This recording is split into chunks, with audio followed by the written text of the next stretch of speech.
Queridos oyentes, un pequeño disclaimer antes de comenzar con el esperpento.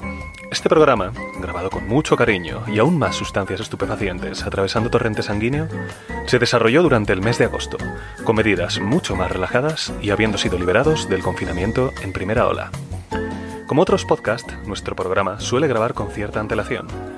Es por ese motivo que nos oiréis hablar del desconfinamiento, no porque seamos imbéciles, que también, sino porque aún no nos había dado en toda la cara la segunda ola. Esperemos que este ratito os valga para desconectar un poquito de la situación actual. Nosotros, por nuestra parte, continuaremos grabando contra viento y marea. Sin más, muchas gracias por escucharnos y esperamos que disfrutéis del programa.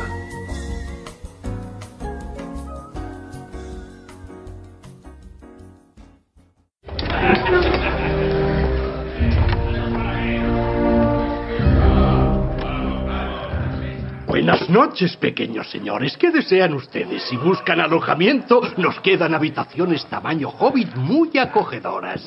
Siempre orgullosos de atender a la gente pequeña, señor.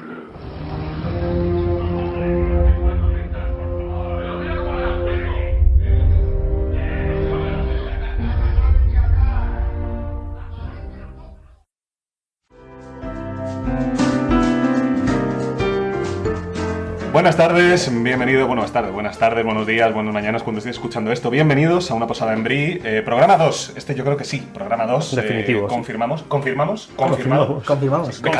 Becarios, por favor, gracias. Ya parece que saliendo del confinamiento, pero a las puertas de una situación un poquito rocambolesca y viviendo dentro de lo que cabe por encima de nuestras posibilidades en cuanto a libertad se refiere, ¿no? ¿Qué tal, señor Jueves? Buenas tardes. Buenas tardes, amigos. Señor Gavilán, buenas tardes. Buenas tardes. Buenas tardes, señor Heisenberg. Buenas tardes. Y buenas tardes, señor Sotomonte. Hola, hola. Bueno, ¿y de qué vamos a hablar hoy, señor Jueves? Pues mira, la verdad es que llevamos un tiempo queriendo hablar de las ciudades y de la experiencia de las ciudades. Nos parece un tema muy interesante. Y ha acelerado este tema el hecho de que hemos vivido un confinamiento que ha sido bastante singular y divertido a la vez. Y entonces, con la idea de que en el fondo hemos vivido una ciudad confinada, que es una realidad que históricamente no se ha vivido, y menos en términos globales, más allá de que siempre ha habido la idea del confinamiento no es nueva, pero sí a nivel global, pues queríamos reflexionar sobre lo que hemos vivido y sobre lo que en definitiva son las ciudades, porque ahora con el confinamiento se han dicho todo tipo de disparates acerca de cómo debería ser la vida futura, si con drones que nos hagan la compra, si en realidad es que contactarle está mal y tal, ¿no? Entonces, bueno, no sé, yo por eso la primera idea era esta, ¿no? Ver un poco cómo hemos vivido esta nueva realidad del confinamiento. La verdad es que nos ha impactado a todos un poco porque de alguna manera hemos tenido que abandonar las comodidades que generalmente se nos son propuestas dentro de la ciudad, porque los 5 que estamos aquí presentes vivimos en la Villa y Corte y como buena metrópolis pues disponemos de unas facilidades enormes que se han visto reducidas absolutamente a la intimidad de nuestra casa. Entonces todo esto que a la vez nos ofrecen las ciudades se nos ha completamente reprimido, nos hemos aislado completamente y de alguna manera nos hemos igualado, aunque no absolutamente porque es verdad que las condiciones no eran las mismas, con un ciudadano de un pueblo perdido de Soria. Sí, no. O sea, yo creo que el problema principal del confinamiento, que creo que el resumen es el no poder. O sea, tú puedes no querer salir de casa o no querer moverte, que es muy parecido al que vive, por ejemplo, en la nieve, en la zona de Nevada, y no suele, cuando es en invierno, no sale mucho de casa. Pero el no poder hacerlo, ahí está la gran diferencia, la falta de libertad que hemos tenido o que podemos volver a tener, no sabemos. Ese creo que es el punto principal. No era solo no salir de casa, sino saber que no podías salir de casa. Ese es el principal problema que yo creo que hemos tenido con el confinamiento. Sí, quizás es un poco como la cuestión de que no sabes que tienes salud hasta que no la tienes, o no sabes que tienes la disposición de determinadas cuestiones hasta que lo pierdes, y en este caso lo hemos perdido. O sea, piensa que se ha convertido en una competición y premio ir a comprar. O sea, a este punto de decir, no, me toca a mí, no, me toca a mí comprarlo. ¿Os ha pasado a vosotros en casa? Yo, no, en mi casa al final protegíamos a mi madre, que era la más vulnerable por temas de inmunodeficiencias, pero a mí me ha hecho gracia que en esto de lo público se ha lanzado el debate de cómo hay una perspectiva de género aplicable a este tema, ¿no? Antes la mujer era oprimida por él y ahora el beneficiado era el hombre, porque era el que tomaba el relevo arriesgándose a ir a la compra. Y es gracioso como determinados colectivos aprovechan cualquier el color de la esquina de plástico de un portátil para decir que hay un problema de género ahí. El carro primigenio, estamos O sea, sobre todo porque el confinamiento nos ha afectado de una manera tan radical y durante tanto tiempo. Creo que a veces no somos conscientes de que hemos estado 50 días confinados. Sí. O sea, es muy duro. Sí. Y yo pienso que al final se intenta hacer interpretaciones para calmar a la multitud de quién es culpable, ¿no? Y entonces, que no vamos a entrar en esto, que ese es otro tema, pero que sí que creo que el confinamiento genera una tensión personal muy grande y por tanto una tensión social muy grande. Yo recuerdo un amigo mío de los primeros paseos que ya se podían hacer, cuando yo era privilegiado por poder pasear a mis hijos. Sí, eso te iba a decir, le has sacado aristocracia. Le has sacado un rendimiento económico, o sea, ¿has cedido a tus hijos? Ha sido bastante interesante, porque durante una semana yo podía pasear mientras el resto de los mortales veían Netflix. Bueno, yo tenía un perro. Bueno, yo he salido todos los días. Pero tú sí que has sido completamente... La aristocracia. A mí del hasta que me confinamiento. pilló la policía un poco lejos de mi casa y me dijo, no puedes. Ya, pues Solo puedes dar vueltas a tu bloque. Yo tenía un coche al que le hacía falta todos los días 3 euros de gasolina. Yo creo que al final cada uno ha querido, que ha querido salir, ha salido. Y, Pues yo, tu ingenio. un amigo mío que es un hombre de los más comunistas clásicos, digo, este era un señor que lleva un reloj con la cara de Marx y Lenin y le indica la hora de España y la hora de Rusia, ¿vale? O sea, a ese nivel. El uso horario que está en Moscú, que es GMT más no sé cuántos. Y en octubre decora la casa. Pues este tipo, que no es sospechoso, me dice en determinado momento, yo, honestamente, no tengo ya... no sé cuál es el temor a que venga una dictadura de derechas. Dice, porque, total, ¿qué puede ir peor? Entonces yo dije, coño, dice, claro, piensa que yo ahora mismo vivo en un estado policial en el que si salgo me multan, me miran a dónde voy, me preguntan qué llevo en la bolsa de la compra. Y dice, ¿qué puede ser peor? Es decir, hemos vivido, política aparte, hemos vivido una situación tan absolutamente extraña en el que uno tiene que justificar por qué compraba, porque bueno, yo recuerdo la primera semana hubo una multa que salió en todos los medios de un tipo que fue en Valencia o Alicante que le multaron porque compró 2 cervezas y la policía entendió que no eran bienes esenciales y por tanto multa al canto. Y dices, llegamos a ese nivel. Y ahí también hay que introducir el factor picaresca español, porque yo no sé si habéis encontrado a alguien del estilo por la calle, pero se han visto cosas muy creativas. No solo por internet, yo lo he visto en la calle. Por internet he visto unas cosas muy graciosas, como por ejemplo un tío paseando un radiador. Paseando un radiador. Que es verdad que tú lo ves así un poco de perspectiva y dices, coño, es que parece un perro. Y una cosa que sí que vi yo directamente en la calle, que me pareció maravillosa, fue una señora con una bolsa llena, o sea, la sacudía para llenarla de aire y que pareciese que la bolsa estaba llena, andando por la calle. Cuando solo podías, efectivamente, salir a la calle para comprar. Y era excelente, porque tú veías a la señora que de repente hacía... Y claro, la bolsa, lógicamente, cogía volumen. Y la veis y dice, usted es creativa, señora, usted es creativa. Maravilloso. Y esto también nos ha tenido que pasar una tarmental de narices, ¿no? El confinamiento del señor Gavilán, ¿verdad? Sí, la cosa ha habido muchas descompensaciones a nivel psiquiátrico. O sea, muchos pacientes que han tenido, que han llevado, por ejemplo, hay un caso de un paciente que ha estado como 20 años sin ningún problema hacia su vida y pues después de 20 años ha tenido que volver porque ya estaba viviendo solo, como iba bien, pero claro, llegó el desconfinamiento y estuvo unos meses un poquito horribles. Ahora que se ha tranquilizado un poco la cosa, pues han ido a visitarle a los familiares porque ya no contestaba y bueno, pues han tenido que ingresar. Pero vamos, esto es un caso particular, pero ha pasado a bastante nivel. También el personal hospitalario, dificultades para dormir, por tema de ansiedad y demás, y luego también mucho cabreo con la gente porque, ¿sabes? Tú estás viendo en el hospital cómo van las cosas, que la gente se está muriendo, que lo está pasando realmente mal, y ves a la gente pues con la picaresca que comentabas antes. Banalizando, claro. Corriendo no y sé si es sin banalizar. mascarilla. O sea, es una cuestión de responsabilidad, obviamente, pero a la población normal no le puedes dar una responsabilidad de este tipo, de este nivel, durante meses. Puedes dar una semana o 2 de que no salgan de casa, pero pedirles a la población en general esta clase de restricciones creo que no es posible. O sea, durante muchos meses o un tiempo indefinido, no lo sé.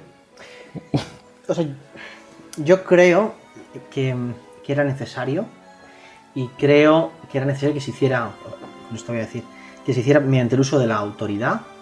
Es decir, evidentemente a la población no le puedes pedir responsabilidad sin palo, en un caso tan extremo como este. Es decir, yo puedo justificar en marzo que la situación se nos ha venido encima, no lo hemos visto venir, responsabilidad de esa parte, y hay que aplicar una medida draconiana, Sí. porque había que aplicarla. Ahora bien, con lo que ya sabemos y con lo que estamos viviendo, volver a exigirlo sería absolutamente ilegítimo, porque sabes lo que tienes que hacer y cómo protocolizarlo para que no sean 50 días de confinamiento.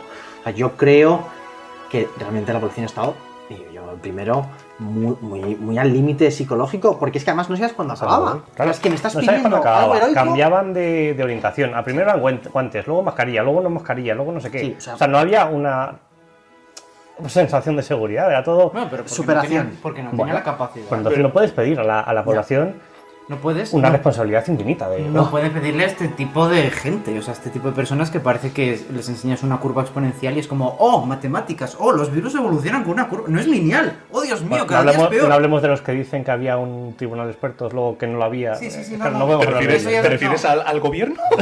Claro. Oh, sí, estoy hablando del gobierno. Sí, obviamente, No, pero- me refiero a que, claro que no te puedes fiar de unas personas que no saben lo que es un puto número, obviamente.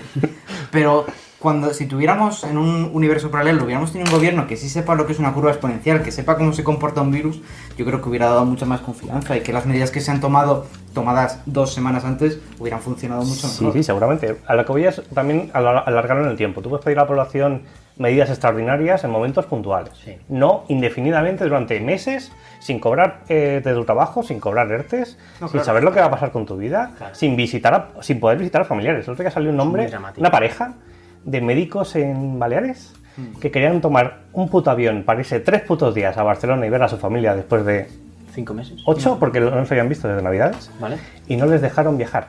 Porque eran sanitarios. Les preguntaron, ¿sí sanitarios? Sí. ¿Habéis tenido contacto con gente con el coronavirus? Obviamente, Hombre, sí. sí. Pues le dijeron, no viajáis. Claro. Y no viajaron. Sí. O sea, yo creo que el confinamiento fue tan duro porque evidentemente la previsión fue un desastre. Si no, claro, Pero- hablamos de 2 semanas y al final han sido Y han sido- y 2, yo veo 3 que meses. eso, socialmente y personalmente, digo, es que hemos vivido, espero, algo que no volvamos a vivir en mucho tiempo. Bueno, Pero a mí me parece que, bueno, pues que al final nos ha puesto muy al límite. A mí una cosa que me preocupa del confinamiento, la verdad, son lecturas e interpretaciones tales como hemos descubierto, yo voy a dar 2 que me han inquietado especialmente. Hemos descubierto que en realidad el teletrabajo y la teleeducación son bastante más eficaces de lo que esperábamos. Y dices, oh Dios mío, esto es una barata excusa para telematizarlo todo. 2. Hemos descubierto que las relaciones sociales mediterráneas, esto sí que lo he leído en varios foros, latinas. es que el mundo mediterráneo latino tiene un clima de contacto social demasiado. Lo que es más modélico es Japón, ¿no? Y dices, Bueno. oh dear, o sea, ahora vamos a poner la salud pública por encima de la propia convivencia, lo cual en términos de, o sea, de una urgencia, bien, pero plantear que debería ser así siempre. Bueno, entonces quiero decir que creo que lo importante ahora es sacar una interpretación del confinamiento correcta y no una interpretación del confinamiento miserable, que sea, pues hemos descubierto que lo mejor es que los alumnos estén en su casa, por ejemplo. Por ejemplo, la educación sí que yo no es un campo en el que yo me mueva.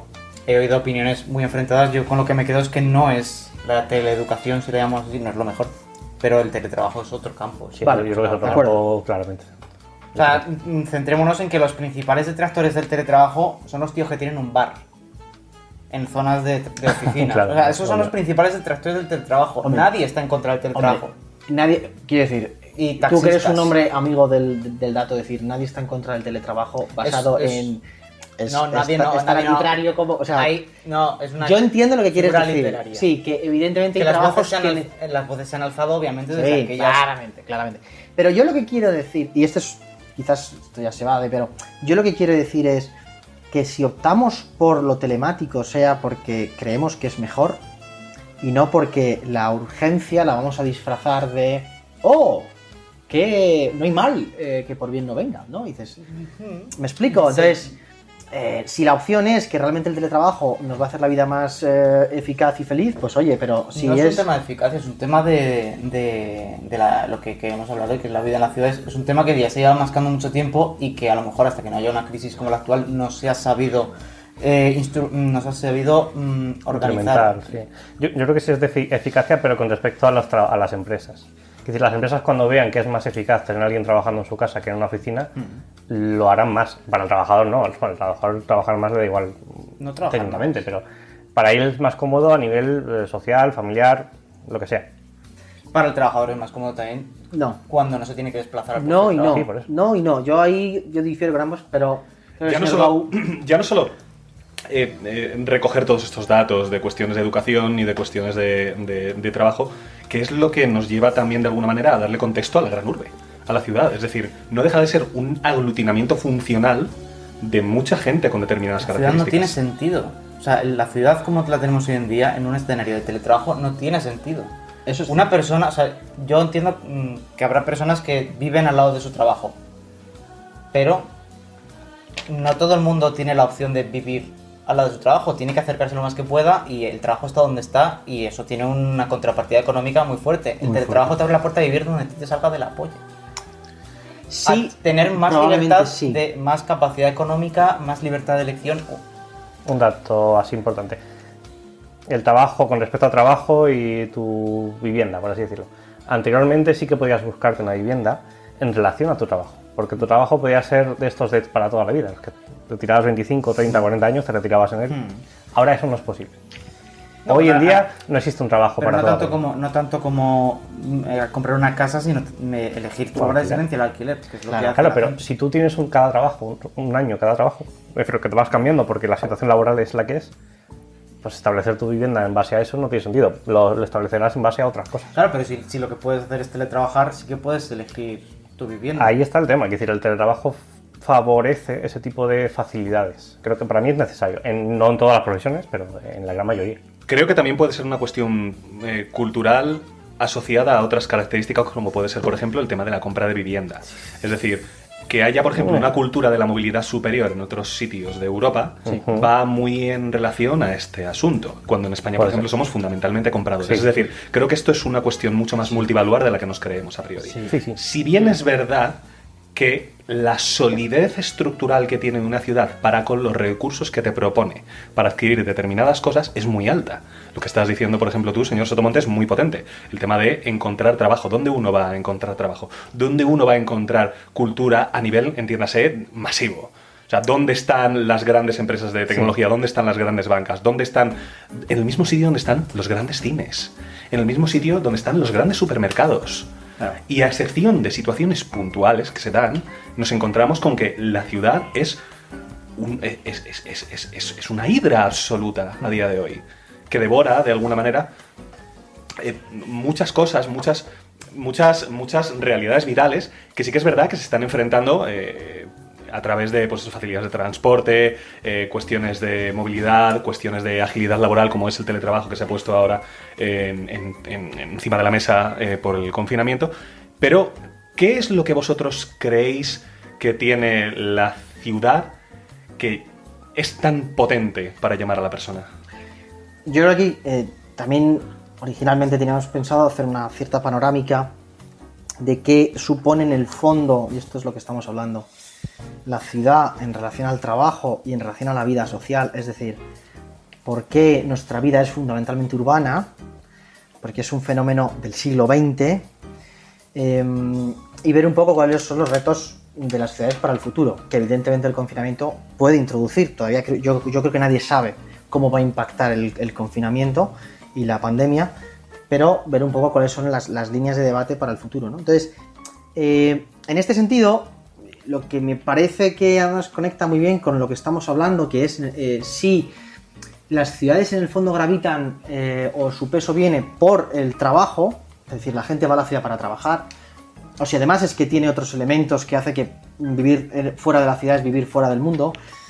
El siglo XX, desde luego, introduce un cambio muy grande, que son lo que se llama las metrópolis de consumo de masas, que son en el fondo tres conceptos que definen muy bien la ciudad que nosotros vivimos. Ciudad siempre ha habido, ciudades siempre desde muy antiguo, pero esas ciudades absolutamente masificadas es un fenómeno muy nuevo.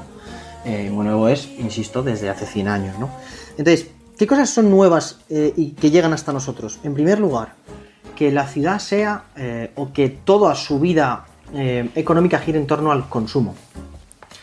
Tú piensas en ciudades del siglo XIX que eran industriales, léase Manchester, ¿no? Y son ciudades que son para la industria.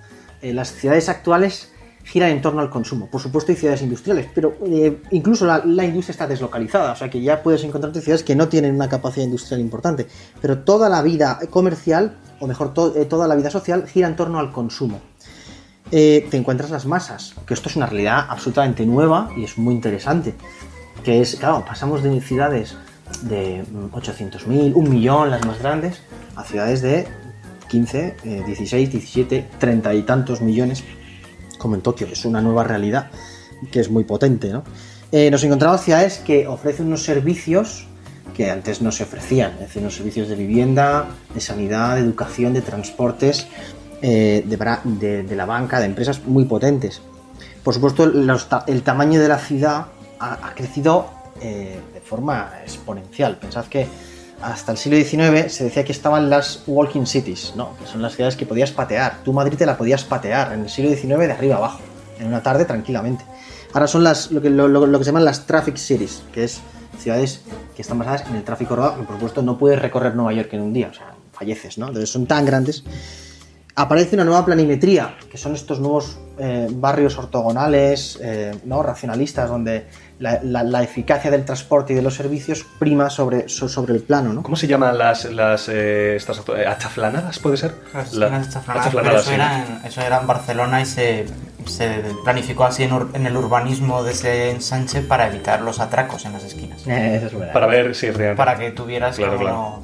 Yo he de decir, no sé si te estoy interrumpiendo. No, atacas. Pero sí, le estás interrumpiendo y haces muy bien, de hecho, porque yo también estaba... Sigue. Que el tema de que el ocio en la ciudad está asociado al consumo, puedo preguntar en qué está basado el ocio en la zona rural. Pues mira, jugar al pilla-pilla no cuesta dinero. Pero eso no se hace en la ciudad. Sí, pero lo que fíjate, yo estoy viviendo en esa ciudad y este proyecto en el que estamos ahora mismo, me cuesta más verlo en un pueblo. O sea, la ciudad tiene unos extras, tiene unos incentivos y tiene unas características que esos estímulos no te los da el medio rural. Lo que yo quiero decir es, claro que hay espacios urbanos donde tú puedes hacer, como esto mismo, una actividad perfectamente gratuita y sin consumo. Pero el ocio moderno asociado a las ciudades es un ocio siempre que pasa por el consumo. Es decir, yo me voy al cine... Pero no es al cine a ver la de Marvel, a lo mejor es ir al teatro a ver a un actor o es ir a... Sí, pero ¿pagas o no pagas? Lo que te quiero decir es... Claro que lo que quiero decir es, consumo siempre ha existido, pero lo que quiero decir es que el consumismo no. De manera que en la vida rural, claro que pasar la tarde en la taberna, tomarte unas cervezas, forma parte del consumo. Pero no gira en torno al consumo fundamentalmente. Es decir, hoy día la inmensa mayoría del consumo pasa por vamos a ver el partido de fútbol, vamos al centro comercial, vamos a... no sé, es decir, todo pasa por un elemento de consumo. Yo creo que eso no está tan relacionado con la ciudad, sino con comportamientos individuales abusivos. Cualquier persona puede tener un comportamiento abusivo. Yo creo que estás entendiendo el consumismo como algo peyorativo. Yo lo estoy analizando historiográficamente. O sea, que es parte del consumismo. Bueno, Sotomonte quiere... No, lo que quería decir es, no sé si vas por ahí, señor Jueves, consumismo a nivel casi turismo. Esto lo decía el otro día el señor Gavilán, sí. De Sol. El caso es que vas a echar una tarde en Sol, vas a Sol y... Quiero decir, el sentido es que ¿qué vas a hacer en Sol? Vas a dar una vuelta, pero estamos en España, hace calor en verano y no hay ningún banco con una sombra. O sea, hay 4 sitios y tienes que saber dónde está, ¿no? O sea, está todo orientado a me estoy cociendo, voy a entrar a una tienda. ¿Estás hablando de los probadores del Corte Inglés? Señor Gavilán. Corte Inglés o cualquier tienda de lo que sea, porque tiene aire y... Sí, es verdad que es como muy concreto, es el centro de Madrid. El centro de Madrid a lo mejor ya no está tan planificado para pasar el día, por así decirlo. No hay tantos bancos, tantas zonas verdes, es más una zona de comercio, de mucha gente, de andar, de ver tiendas, que está muy bien porque te da muchos estímulos, pero quizás el consumismo va un poco en ese sentido, es más Claro. hacia el Pero es que turismo. yo quiero entender en mi simplismo mental que el que lo que quiere es disfrutar de una sombra se va al retiro y el que quiere aire acondicionado y ver cosas para ir a comprar algo se va Pero al lo retiro. que yo quiero plantear es que la planimetría está volcada Más hacia una consumo. cosa que hacia otra. Es decir, lo que quiero decir es, no son lugares para estar, son lugares para consumir. Y no quiero leerlo peyorativamente, luego le daré palos, pero yo ahora solamente quería describirlo. Es decir, la nueva planimetría está volcada en el consumo y el propio centro de las ciudades, si lo piensas, está volcada para que tú entres en tiendas y compres cosas. Que no me parece mal, pero lo que quiero decir es que es una descripción que es muy gráfica de la vida en la ciudad. Entonces, bueno, son muchos elementos. Aquí también a mí me gustaría hablar y hablaremos sobre el tema del anonimato, sobre el tema del ritmo de vida. Las ciudades introducen un nuevo ritmo de vida que es muy brutal y que abre campo a muchas cosas, ¿no? Y la terciarización de la economía, es decir, que efectivamente ahora la economía está volcada al sector terciario y la ciudad es la gran protagonista, ¿no? También darle muchas gracias al señor Heisenberg por poner la banda sonora de fondo de este podcast. Waterworld. Yo quería, antes de que continuáramos con el tema, había otro tema que quería apuntarte, señor Jueves, y es que creo que el señor Dow hace unos minutos ha preguntado que qué es lo que lleva a alguien de la zona rural a desplazarse a la ciudad. Y yo creo que sobre ese tema hay lo que la opinión mayoritaria no da en el clavo, y no es que la persona que en el medio rural quiera más dinero. Lo que quiere es una oportunidad de tener una vida más plena. O sea, las personas de la zona rural que deciden desplazarse a la ciudad muchas veces suelen ser las que tienen más inquietudes. Las que no se conforman con, oye, es que aquí en la hostelería me pagan igual que en Madrid, pero me quedo aquí. O sea, históricamente ha estado vinculado al mercado laboral de una forma muy clara. Es decir, solamente hay éxodo rural cuando las ciudades son capaces de ofrecer una capacidad Sí, pero yo no me de refiero empleo. Hoy día creo que es distinto. Pero vas a eso. Hoy día es distinto. Hoy en día ese factor lo mantiene. Si no hubiera trabajo en las ciudades, no podría Claro, no puede haber ese coger éxodo. gente, claro. Pero que no es solo que en la Sí. zona rural hay Sí. empleos. Sí, sí. Y no son tan malos en muchos sectores. Lo que pasa es que la No los gente quiero. viene a las ciudades porque Sí, sí, le sí. ofrecen una vida diferente. Que además, esto me llama mucho la atención porque cuando tú pones un canal de televisión, una película Hollywood, el estilo de vida que te están transmitiendo a ti que vives en la ciudad y puedes alcanzar parte de esas cosas es el mismo que le están poniendo al de Peñaranda de Bracamonte. Sí, sí, Él sí. está aspirando a un estilo de vida que no tiene en el pueblo. Desde pequeño ha mamado el estilo de vida de las ciudades. Es lo que se Absolutamente. les está enseñando. Entonces, es Absolutamente. normal que llegado a una edad haya muchas personas que desean tener esa vida. Sí, sí. Creo que sí, lo que pasa es que hay ciertos estándares vitales que se están poniendo en entredicho en la época que hoy nos toca vivir. Si bien es cierto que hay ciertas cuestiones, como las que ha planteado el señor Jueves, que son debatibles, como por ejemplo el tema de la cuestión industrial no asociada a grandes urbes, aunque creo que hay excepciones y son tan potentes que hace falta ponerlas encima de la mesa, como es por ejemplo el caso de la explotación industrial de Detroit en la primera mitad del siglo XX, es un caso radical. Es cierto que los estándares vitales que te llevan a vivir en la ciudad no te dan no te establecen el éxito que a priori podías tener a finales del siglo XX. Quien a día de hoy se muda a la ciudad es porque no tiene más huevos. O sea, ahora mismo vamos, por lo menos, a lo mejor conocéis, que aquí sí que me gustaría pedir su opinión de qué tipo de personas conocéis que hayan vivido, o qué tipo de individuo generalmente es el que acude a la ciudad y por qué motivo acude a la ciudad. Sí que es cierto que yo, por ejemplo, he visto que se acude a otras ciudades donde tu poder adquisitivo pega un salto tal que sí que te permite efectivamente llegar a un estándar vital para alcanzar pues, lo que tú quieras. Pues sí, es estándar vital. La gente que los expatriados, por ejemplo.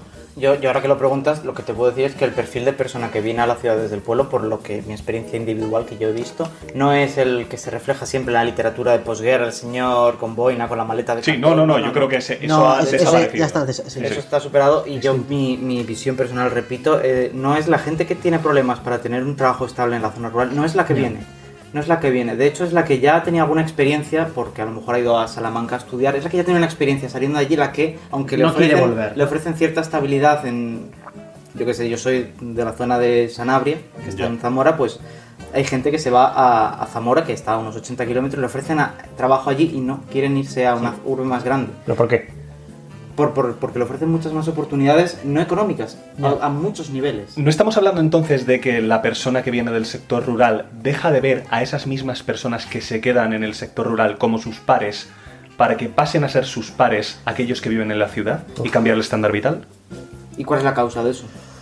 Una persona que se ha criado toda su vida con unas personas que en cuestión de un año toma una decisión de abandonar esa vida.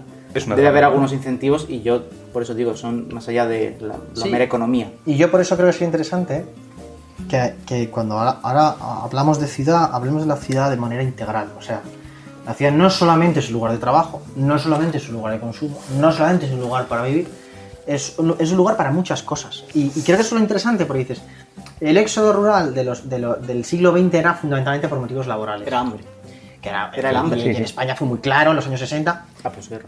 Pero llega un punto en que es que hay una vida que es la vida urbana y una vida que es la vida rural. Que yo no sé si Internet va a conseguir igualar estos mundos, pero el hecho es que es una forma de vida en global, con muchas cosas. Y creo que es lo interesante que podríamos analizar, que es en sus muchas caras, qué supone la vida urbana. A mí me gustaría preguntar al señor Heisenberg, siempre he puesto los asuntos técnicos,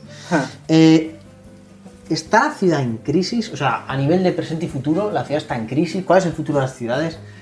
¿Cuáles vamos a vivir cada vez más en ciudades, cada vez menos? A ver, ¿la ciudad está en crisis? Bueno, yo creo que cabría decir que el mundo está en crisis. El cambio climático, todos hemos oído hablar del cambio climático, habrá negacionismo, habrá quien se lo crea, pero más allá de eso parece que la línea que se está siguiendo nos lo creemos, es evidente que hay una evolución de las temperaturas y que hay que tomar una serie de medidas. Eso va a afectar a muchas formas de vida, pero lo que va a afectar principalmente son las ciudades. La vida en las ciudades es la que genera todo el impacto ambiental, todas las externalidades asociadas lo hemos al visto consumo. con el coronavirus. El coronavirus nos han confinado y lo hemos visto, lo hemos notado. Yo creo que se ha notado la bajada de emisiones. Es decir, veías la sierra desde tu ventana incluso. Y respirabas. Respirabas mejor. Y hay más, en cuanto a bichos, mosquitos y demás, ha habido muchos más, por ejemplo. Sí. O sea, El tema que hemos de- notado la falta de 2 meses de no usarlos. Hasta conejos por la calle. Yo he llegado a ver, digo, hay una plaga muy... Sí, De aquí a The Last of Us nos quedan 2 días. Entonces, ¿está la ciudad en crisis? No es crisis en sentido peyorativo, como decías antes, es crisis en el sentido de una oportunidad de corregir las externalidades que estábamos teniendo. Ahora tenemos la oportunidad de... hemos tenido un input, que es el teletrabajo, que ha funcionado bien y es uno de los 4 caballos del apocalipsis de las soluciones que hay que aplicar para revertir el imparable consumismo no tanto el consumismo que hemos hablado antes, sino el consumo de recursos y las emisiones que estábamos teniendo. Es interesante ver cómo la mayoría de los transportes que se dan en la ciudad son ligados al centro de trabajo. Ya, claro. Por eso cuando se han alzado esas voces en contra del teletrabajo, pues han sido mayoritariamente esas voces han alzado desde los sectores del transporte de viajeros que viven precisamente desde el transporte. Claro, hay una parte muy fuerte que vive entre comillas de transporte, que es el transporte público, que obviamente no tiene unas condiciones de rentabilidad, que obviamente no ha alzado la voz. Claro. Pero eso es un tema muy interesante, cómo va a evolucionar el transporte público. Claro. Yo estaba pensando un poco en los textos que nos has enviado y Sí. al final un poco el resumen era, bueno, existen las megaciudades, que aquí tenía el dato por aquí. Existen y van a existir. O sea, es imparable. Una cosa no quita la otra. Que utilicemos mejor las ciudades, que hagamos ciudades más sostenibles, no quiere decir que las ciudades vayan a dejar de existir. Esto es Hay una tendencia que es imparable, que es que no sé si era el 85% de la población en Estados Unidos vive en ciudades, el 75% de Europa en ciudades. Eso es, y eso creciendo a una tasa, no sé si era casi del 1%, me parece. O sea, yo a lo que iba es, en los textos que hemos leído un poco, es megaciudades, que son ciudades de más de 10 millones de habitantes. En el mundo hay 43. Punto, no hay muchas más. Estas representan 1 de cada 8 personas viviendo. O sea, las megaciudades solamente tienen, pues eso, no sé si un porcentaje, un 15%. Sí, por ahí anda. Mientras que las ciudades con menos de 1 millón de habitantes van a representar o representan ya el 50% de la población urbana mundial. Es decir, representan más ciudades medianas, por así decirlo, de 1 millón de habitantes, Sevilla. que las megaciudades. Sí, pero- Otro dato, en 2050 se prevé que el 70% de la población mundial total será urbana. sí. Entonces, a la tendencia, lo que dicen un poco los expertos es que vamos a tener las ciudades, no sé si más pequeñas, pero ciudades más más contenidas, pero siguen siendo urbanas. O cercanas a una ciudad grande. Algo más intermedio, O sea, quizás. más ciudades, Más pequeñas. no necesariamente megalópolis, que probablemente se mantengan, pero más ciudades. Hablaba del aquí- ejemplo de Sabadell y a mí- Barcelona, ¿no? que eso, estaba a quería 28 hacer- kilómetros y que era muy cercano, y que Sabadell tenía unos medios, hospitales y demás muy grandes. Y además, gracias a estar cerca de Barcelona, aumentaba de Sí, calidad de eso vida. es la influencia de una ciudad sobre otra más pequeña, pero en este sentido de las megaciudades versus ciudades medianas pequeñas, me gustaría hacer un apunte. Esas megalópolis que, pues, yo creo que todos podemos convenir en que la que es la megalópolis por excelencia es Tokio. Sí. Tokio, tío. No sé, Oh, yeah. su funcionamiento no es muy distinto al de una pequeña ciudad. Tokio lo que tiene son... No tiene un centro, tú no vas a Tokio y dices, oye, llévame al centro. Como que no, el cruce Shibuya no es el centro. Es el centro de uno de las... Sí. Tiene muchos centros. Sí, ¿no? Tiene Tokio. muchos No, centros no porque es realmente Nodal, está pero ojo, administrada igual que en una empresa. Madrid no es así, Madrid no es así. Bueno, No es vete a apreciar Porque no las es una realidades. megalópolis. pero que es un centro. No, Sí, pero, pero no Madrid, es una megalópolis. Pero Madrid, Cuidado. lo que hablan del Gran Madrid, se supone que toda esa metrópoli de Coslada, San Fernando, eso... Está la comunidad. En algún momento eso se va a enrasar completamente, vamos a ser igual que Vallecas era un municipio y ahora es un Sí, barrio sí, de que va a Valle- absorber, de sí, Madrid, va a ser absorbido, y ahí el reto está en que se entienda que se debe gestionar de forma independiente, de forma como los tentáculos de un pulpo. Con cierta autonomía, y eso es lo que se hace en las megalópolis como Tokio. Eso es lo que se hace, no hay una centralización absoluta, no hay... Claro, porque no es sostenible en realidad. Quiero decir, No, porque no... en una población de 30 y tantos millones es inviable. tener Es que no es que sea sostenible, es que nadie puede manejar eso. Es un Entonces, monstruo. creo que es importante, sobre todo para toda aquella persona que nos esté escuchando, el entender que hay una diferencia enorme y absurda entre una ciudad y una megalópolis. No tiene nada que ver el sentido mecánico de la megalópolis. O sea, aunque puedas dividir por zonas la megalópolis, o no una megalópolis, ¿qué narices? Incluso la propia Madrid, de la que hablamos muchas veces. El funcionamiento de Madrid como corpus general no es la suma de sus partes, es algo más complicado. O sea, Madrid es algo más complicado que la suma yo qué sé qué decir, del Madrid centro más Vallecas más... Sí, los distritos, o sea, creo que es una diferencia que tiene un impacto real. ¿No creéis que tiene un impacto real ese aglutinamiento, aunque sea solamente por una cuestión política o económica? ¿No creéis que tiene una esencia el ser de Madrid? ¿No creéis que tiene algo... Algo o sea, intangible. Sí, o sea, algo... Yo lo que diría a ese respecto, has empezado diciendo que no es lo mismo, por tanto, una ciudad, una megalópolis que otra. Yo sí que pienso que a partir de cierto tamaño no hay tanta diferencia. Es decir, no creo que haya tanta diferencia entre Madrid y Tokio como la diferencia que va a haber entre Madrid y Móstoles. Es decir, creo que a partir de cierto tamaño, la vida social y la vida laboral no es muy distinta. Evidentemente Tokio es proporcionalmente, ¿no? Londres es 4 veces Madrid. Sí, pero no tanto por el tamaño, sino porque Tokio es Japón y Madrid es España. Yo creo Claro. que ahí está la diferencia principal. Pero lo que quiero decir es que la vida urbana de Madrid y de Tokio, con todas sus diferencias, no es tan diferente porque sean 30 y tantos millones frente a 3,5.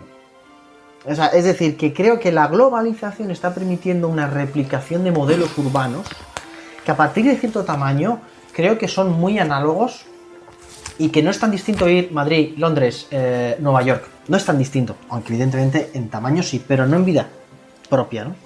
Yo eso sí que lo creo, porque, o sea, al final a mí me parece que lo fundamental es que podamos analizar cuál es el futuro de las ciudades y si nos parece deseable ese futuro. Tenía una pregunta a la que hablaba el señor Heisenberg. Decías que la diferencia de Tokio y Madrid es más Japón-España. Yo creo que sí. Yo tengo aquí una duda que esto no lo sé. Mi pregunta son varias preguntas, la desarrollo un poco. Ahora mismo hay menos demandas de infraestructuras, hablo de carreteras, hospitales y demás, que hace 50, 60 años, y te hablo un poco de la época años 60, con Franco.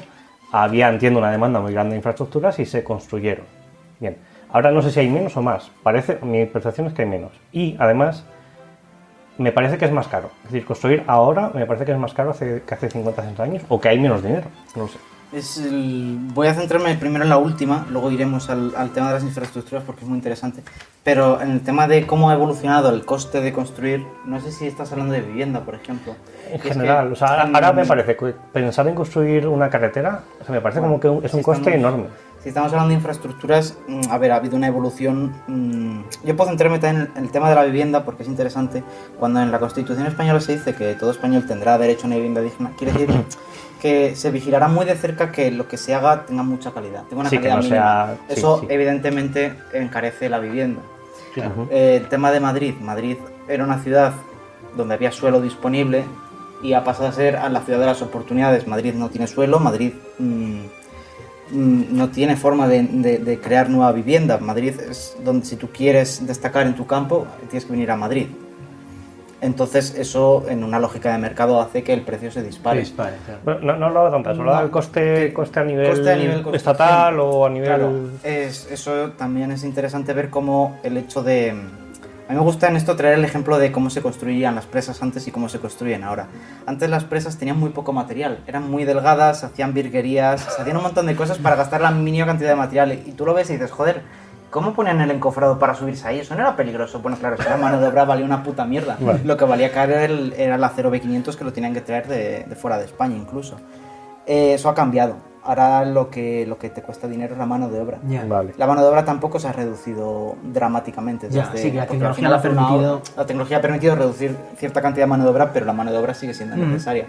Entonces, se ha encarecido la construcción de infraestructuras, por un lado, por el encarecimiento de la mano de obra, que yo creo que eso es beneficioso, y por la mayor cantidad de exigencias de cara a la durabilidad de las obras, a los proyectos, a la funcionalidad. El hecho burocrático. El hecho burocrático, se suben los impuestos... O sea, mira que no soy yo precisamente el adalid de que un albañil se suba a mano rota directamente en una cuerda, pero no nos olvidemos de la hipertrofia del sistema, donde a lo mejor para hacer una obra... Pero terminando de contestar lo que me decías de la primera parte de la pregunta, en el sentido de, ¿ahora son necesarias infraestructuras? Pues a lo mejor no necesitamos ya autopistas, de hecho ya nos las pagó Europa en su momento, todas las que necesitábamos.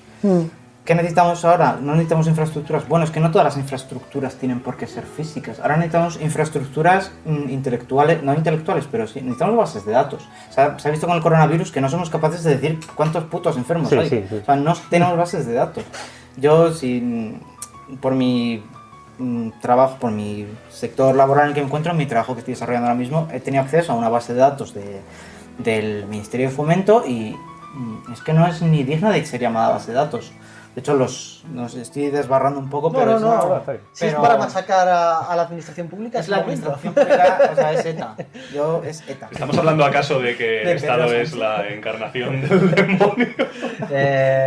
Es interesante ver cómo este rescate que han hecho a España, o como queramos llamarlo, una de las condiciones que se han puesto es mejorar estos sistemas que tenemos de bases de datos. De nuestra tecnología es una mierda. O sea, necesitamos... Entonces la pregunta está bien en serio en el sentido de que efectivamente hay menos demanda de infraestructuras físicas, otra cosa es que tendamos hacia otro tipo de infraestructuras. Ahí el tema de que a mí esto me interesa mucho, yo de hecho con el mundo de los transportes no me interesaba mucho, no me acabé dedicando a él porque perdí el contacto en la universidad al ver que, viviendo el momento histórico tan interesante que estamos viviendo, que es el del Big Data, que todos llevamos un puto móvil en el bolsillo, los dinosaurios catedráticos de la universidad, en la cátedra de transportes, se dedicaban a enseñarte modelos matemáticos de hace 60 años para establecer cuáles son los flujos de transporte predecibles. Coño, no. Es otro ataque a la universidad. Es otro ataque a lo público en general. Bueno, hay una anécdota maravillosa con esto del transporte, es una troleada por darle un poquito de ligereza, por aligerar un poco el debate, de un tío que troleó absolutamente la manera que tiene Google de predecir cuánto tráfico va a haber en una carretera determinada. Yo no sé si sabéis cómo funciona esto. Sí. Bueno, pues mira, el señor David lo sabe, porque seguramente la troleada la hayas visto. Google, según tengo yo entendido, que tampoco lógicamente lo sé a ciencia cierta, pero me puedo creer que los tíos vayan por ahí, calcula los parámetros de densidad de una carretera en base a los teléfonos móviles que haya. Cosa que no es una mala idea. Es cojonudo. ¿Qué pasa? Que esto se da mucho al troleo, por supuesto. Entonces, ¿qué hizo un cachondo mental? Llenó una carretilla con teléfonos móviles y los puso en pleno centro de la ciudad. En una arteria. ¿Y qué pasó? que esa arteria estaba llena. Y forzó, efectivamente, que todos los grafos del resto de conductores... Oye, hay que decir que fuera de la troleada es para darle una puta paliza.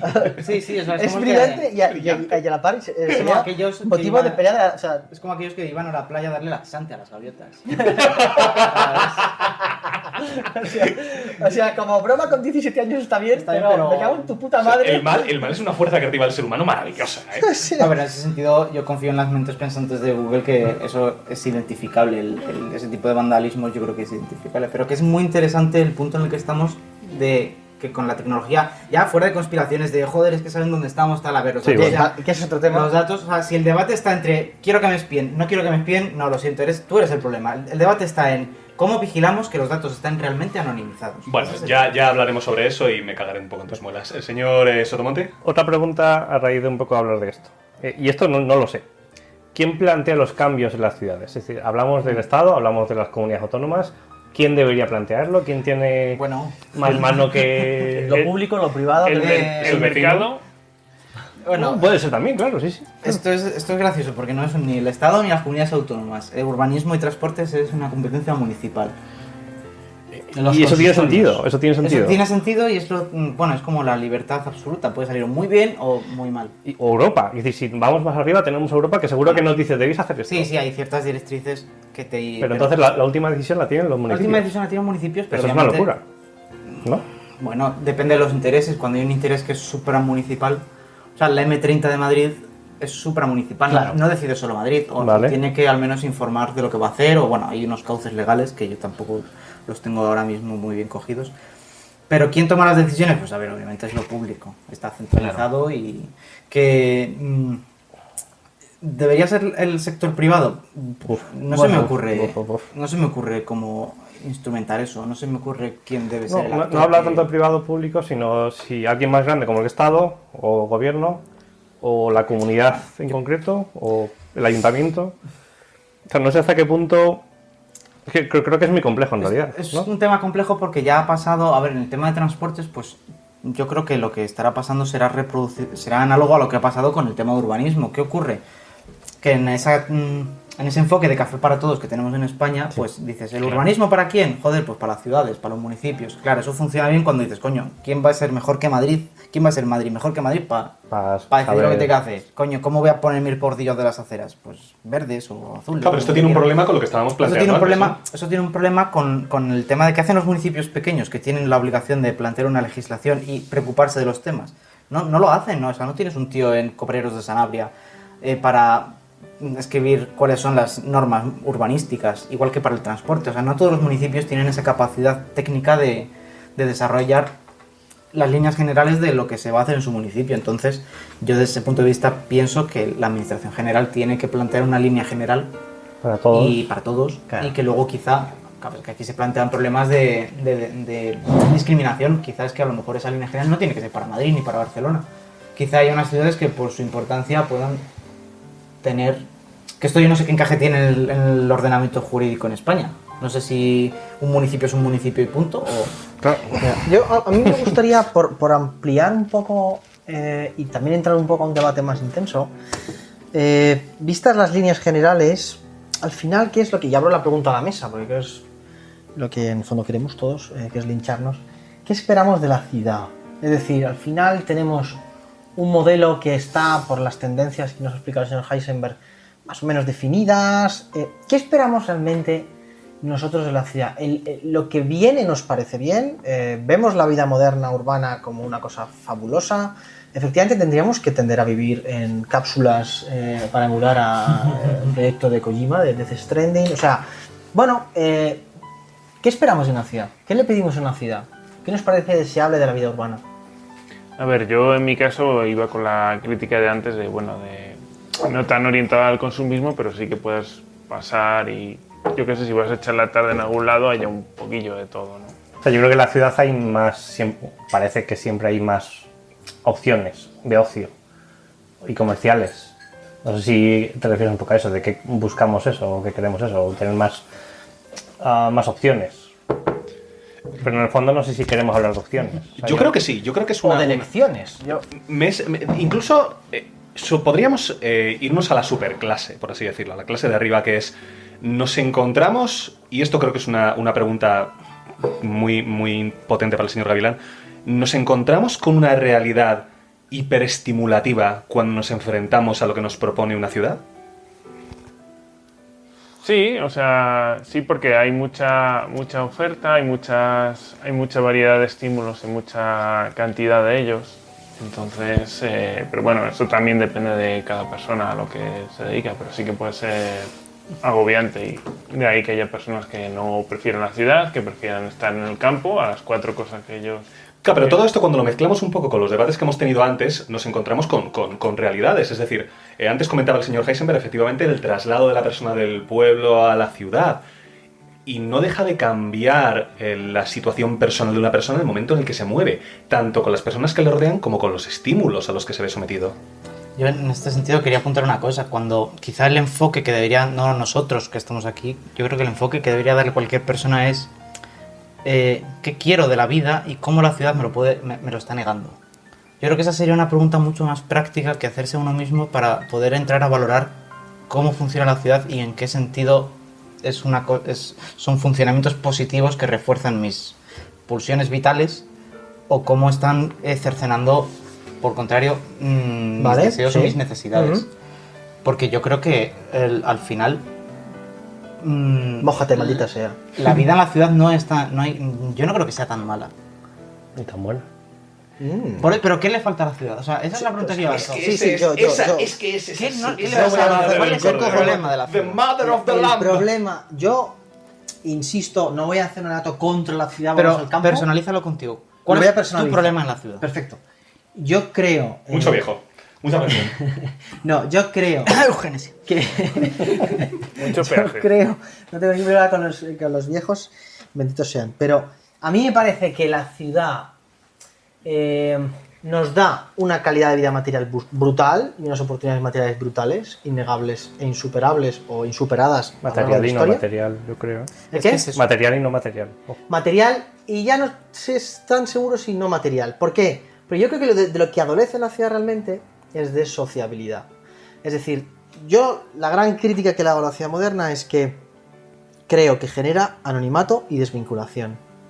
Es decir, creo que la ciudad, y aquí, perdón nuevamente, pero la equidistancia esta habitual de no, bueno, cada uno toma sus decisiones, es un planteamiento que es legítimo, pero es una puta mierda.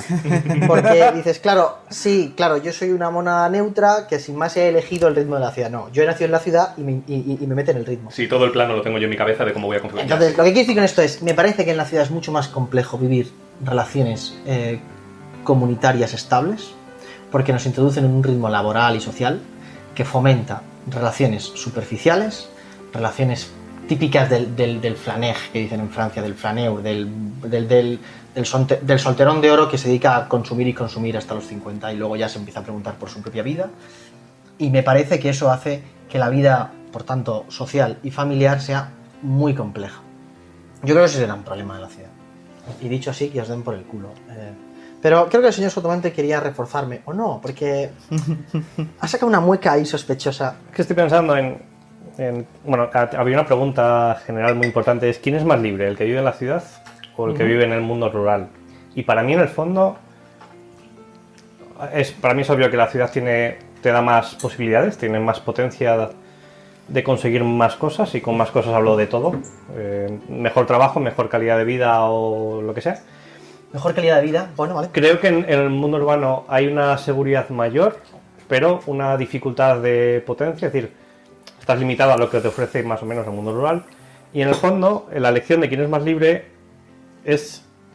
hablamos de responsabilidad, es decir, el que vive en la ciudad tiene que entender y tiene que ser más responsable de lo que pasa en su vida, no tiene que echar la culpa al Estado o al gobierno, sino que es el único último responsable de ser exitoso en su vida. Es decir, conseguir la calidad de vida que quieres en la ciudad es posible, pero el responsable último eres tú. Y ahí está la dificultad. Creo que en el pueblo es más fácil y la ciudad es más difícil, pero tiene más recompensa. Y ahí es un poco la diferencia.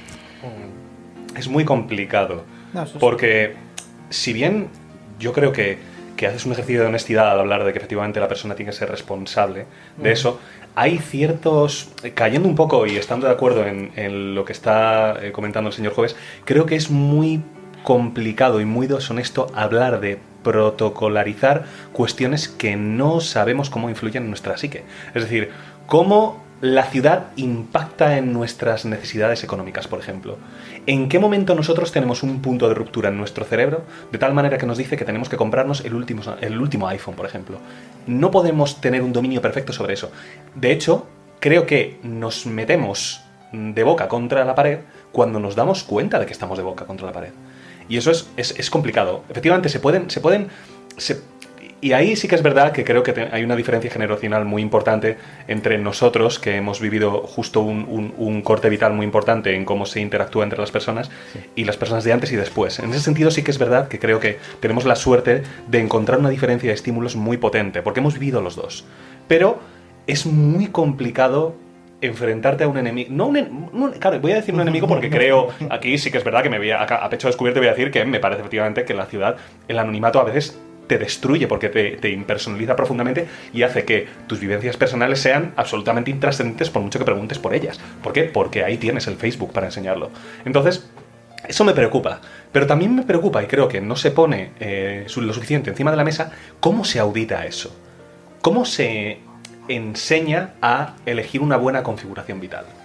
Y cómo la ciudad, y aquí sí que también de nuevo doy mi opinión, se opone a ello porque no es rentable. Claro que no es rentable, y ese es el tema que me parece claro. Es decir, está más estudiado sociológicamente que consumes más si estás solo. Evidentemente, porque si estoy solo necesito acompañarme de cosas para no sentirme solo. ¿Cuál es el gran freno histórico, tradicional, evidente, social a los grandes poderes? Léase el Estado, léase lo que quieras, las comunidades locales y las familias. Ese es el gran contrapeso. Es decir, ¿qué es lo que hay entre el Estado y el individuo solitario? La trama social. Yo no digo que en la ciudad no se pueda vivir una trama social, por supuesto se puede. Y quizás sea mucho más desafiante que la trama rural. Sí. Porque claro, efectivamente, en el medio rural no te queda otro. En el medio rural, tu vecino es tu vecino hasta que la muerte os separe. Qué gran persona soy, ¿cómo quiero a mi familia? No, coño, es que es... Claro, es otra cosa. Sí. Pero que si no quieres a tu familia, si te desvías del rebaño, esa falta de anonimato del medio rural te va a destruir. Sí, pero creo que te destruye más el anonimato. Es decir, yo lo que voy es, al final, el destino de la persona es la vinculación. Es decir, ser capaz de generar relaciones estables que tengan un fruto personal, léase familia, hijos, lo que... Creo que por supuesto en la ciudad se pueden tener, y por supuesto, y estoy de acuerdo con el señor Sotomonte, la responsabilidad última es individual. O sea, nadie llore, es que como vivo en la ciudad, pues soy un puto perdedor. No, macho, pues, haber estudiado.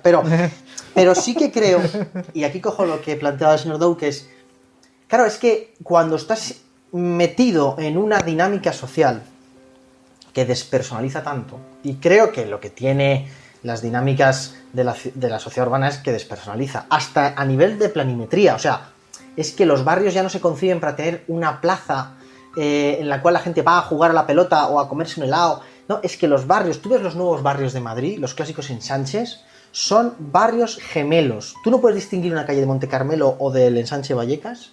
Son iguales. Bueno, pero en cambio, en el centro, tú puedes distinguir perfectamente dónde estás. Quiero decir con esto, cuando tú haces una planimetría que es eficiente, tecnocrática y centrada en el consumo, es decir, el centro comercial. Y garantista. Es que eso es lo que hace que los barrios son iguales, porque está todo centralizado en la administración, lo que debe tener cada ciudadano. Entonces, ni más ni menos.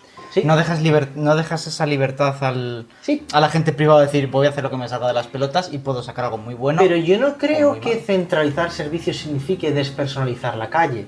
Es decir, el modelo que también es una de las lecturas que hemos hecho, que se proyectaba, que es el modelo Colmena, que es, bueno, a futuro las ciudades tienen que ser verticales por una cuestión de eficiencia de espacio y de vivienda. Entonces, cuanto más altos sean los edificios, pues puedo meter más gente, centralizando de alguna manera los servicios. Eso está fenomenal, pero genera una despersonalización cada vez mayor, ¿eh? Porque es impersonal. No, ¡claro! Precisamente por eso, porque está regido en unas normas urbanísticas. Tecnocracia. Y yo lo que digo es que la tecnocracia... No tecnocracia, ¿no? Sí, no es tecnocracia. No es tecnocracia, es la administración pública. No, mira, lo que planteo, y ya dejo al señor Dow que si no me va a golpear, es Es que, no hay, la no hay vida espacio. social, o sea, la tecnocracia no tiene, o la técnica no tiene como fin la vida social, sino que la vida social está regida por la tecnocracia. Y eso es lo que yo cuestiono abiertamente. Es decir, que me parece cuestionable que tenga que ser ese tipo de plano consumista para poder garantizar servicios el que someta la vida social. Es decir, en los barrios nuevos no hay plazas. ¿Y por qué no hay plazas? Está el centro comercial, vaya usted. Es que así es más sencillo para centralizar vivienda. Ya, pero no es una decisión neutra. O sea, creo que hay un proyecto social ahí. Esto es muy potente y es quizá una de las reflexiones que me han llevado a tomar estos textos que hemos leído, y es una pregunta que quisiera lanzar a la mesa.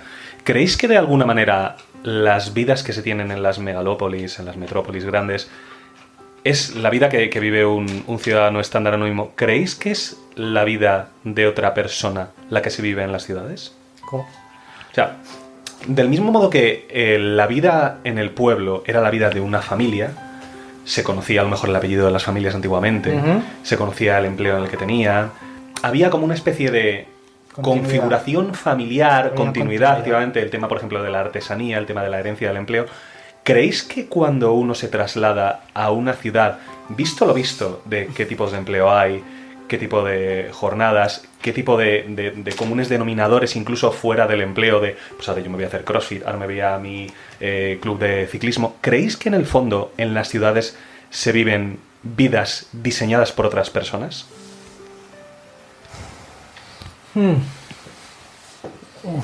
Es que yo creo que los servicios a los que tenemos acceso en la ciudad no son previamente planeados en un comité, son fruto de la demanda. O sea, yo tengo un capital, no lo voy a arriesgar si quiero hacer un negocio. Digo, ¿qué quiere la gente? ¿Qué está consumiendo la gente hoy? Voy a darle eso mañana. Pero eso no contradice lo que yo he dicho. Ya. No es que yo no creo que sea que mi vida la estén diseñando desde fuera, sino que soy yo el que de una forma a lo mejor excesivamente individualista estoy mirando dentro de mí para satisfacer mis propios deseos solo pensando en mí, diciendo, bueno, es que ahora en vez de tener que ir a acompañar a mi abuela puedo ir a hacer CrossFit, que es lo que yo quiero en realidad. Pero no es una vida que me pongan desde fuera. Es que tengo la oportunidad de hacer lo que me salga de la polla. Es que no el tengo mercado soberano. pero Al final no lo que tengo- planteas es que es el primer mercado, la inercia de mercado, o sea, léase la demanda, la que hace que la oferta se adecue. Que podemos entrar a debatir si eso destruye a la persona o no, pero yo creo que es una No, cuestión pero de oferta y demanda. es lo que hay que entrar a debatir. Bueno, yo incluso no diría si destruye a la persona o no, presuponiendo la que la persona es deshumaniza o- todo tipo, o sea, la potencialidad de la persona es el individualismo extremo. Yo no lo creo en absoluto, o sea, creo que hay unas tendencias generales que todo el mundo paga, incluso en la cuestión más cercana a la de uno mismo, que es la de la familia. O sea, no hay más, siempre pagamos un precio. Ese precio es inevitable. Lo que trato de... Que pagar un precio. Pagar un precio significa el cubrir ciertos estándares, es decir, la familia... Voy a poner un ejemplo muy claro, por ejemplo, el tema del control de las familias. Yo, como tengo una familia muy pequeñita, entiendo que el estándar de facto en mi familia pequeñita es dar determinadas explicaciones cuando vas a ir a un sitio o cuando vas a hacer determinadas cosas. Es un estándar. Entonces, esos estándares, si quieres debatirlos, tienes que debatirlos. Claro. Ese debate es el que no acabo de ver tan claro que se proponga cuando se pone encima el ejemplo de la ciudad. Creo que uno se abandona a las mieles de la ciudad, por así decirlo. Del mismo modo que puede resultar muy cómodo abandonarse a las mieles de la familia. No sé si me estoy explicando. Yo no te he entendido en absoluto, Vale. honestamente, pero me interesa mucho, porque creo que al final lo que estás diciendo es que de alguna manera el que yo reciba normas externas es un precio a pagar, y a mí esa concepción del que el objetivo es el yo autónomo me pone muy nervioso. Es que eso no... Vamos a ver, partamos de la base de que eso yo creo que no va a existir, porque no podemos... Pero no es ni siquiera deseable, o sea, Bueno. es que no me parece deseable. Es decir, a mí me parece muy sano que tengas que dar cuenta a tu familia de lo que haces. Sí, pero hay niveles y niveles. Vale, Y eso vale, sí- de acuerdo. Claro, y es Si precisamente estamos ese umbral. hablando- Es Vale, precisamente bien. ese umbral que me parece peligroso. Pero una cosa es la familia y otra cosa es la señora del visillo del pueblo, que la hay. No, o sea, es un cliché televisivo que es real. O sea, en los pueblos no existe la intimidad y cuanto más pequeño es el pueblo, ojo que eso puede ser una En un losa. pueblo sí o sí perteneces a la comunidad. Pero ¿y qué problema tiene la señora? O sea, yo lo que voy es... Yo, fíjate, creo que la señora del visillo, quizás en un caso extremo y tal, pero creo que la señora del visillo es una cosa muy sana. A mí me gustaba una de las lecturas que hemos leído de Chesterton, que es un hombre bien antiurbanista, o antiurbanita. Él al final lo que plantea es que es sano que el vecino se entrometa en tu vida, macho. Porque es que la vida del yo autónomo es una puta mierda. Y entonces pensar que yo puedo vivir golpeando en el anonimato para ser más libre y hacer lo que quiera, a mí me parece que es una vida triste, gris y yo creo cutre. que no estamos hablando de lo mismo. Yo entiendo que tenga el doble check de mi padre, mi hermano o mi mujer, pero no del vecino aburrido y descontextualizador, que va a propagar una serie de informaciones sobre mi intimidad. Yo eso es el problema que le veo a la vida rural. Pero, bueno... Sí, bueno, eso también depende, pero el vecino también es parte de un sistema en el que estás, o sea... ¡Bravo! Muy bien, Gavilán, muy bien. Pues otra ventaja más de la ciudad. Vale, pero bueno, hay niveles y niveles también. La vieja del visillo también depende un poco de lo que te desvíes un poco de la norma del grupo, del pueblo, del que sea. Si es una norma si eres un gótico punk neo-japonés, pues la vieja del visillo eres el mal en persona. Es el mal Entonces, implacable, te van a hacer ahí el... Pero cuando, el vacío. pero cuando mueras solo, si no hay vieja del visillo, nadie llamará... Pero es que no, es que vivir en la Para ciudad que no recojan es tu sinónimo de cadáver. morir solo. Lo que quiero decir es que a mí me parece que considerar que al final el vecino es un señor que se entromete tiene una lógica subyacente, que es: yo quiero hacer mi vida solo a mi aire. No tengo responsabilidad para con la comunidad. De hecho, una de las cosas que yo creo que fomenta la ciudad es que, como yo soy uno entre una masa absoluta, yo no tengo responsabilidad ninguna con la sociedad. No tengo ninguna responsabilidad.